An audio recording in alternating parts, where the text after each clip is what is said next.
Have you ever accidentally deleted an important file, only to feel that instant wave of regret? Don't worry, you're not alone, and the good news is, there are ways to recover those lost files on both Windows and Mac. In this quick guide, I'll walk you through some simple methods to get your files back, so stay tuned. First, let's start with checking the recycle bin or trash. This is the easiest and quickest way to recover files.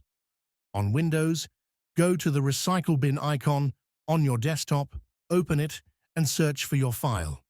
If you find it, just right-click and select Restore. But if you've already emptied the trash or recycle bin, don't worry, there are still other options.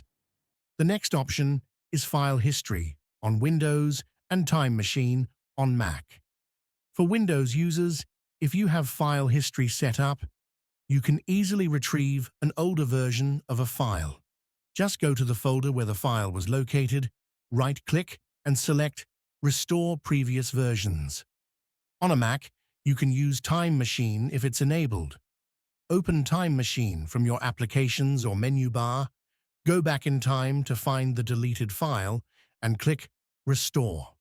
It's a lifesaver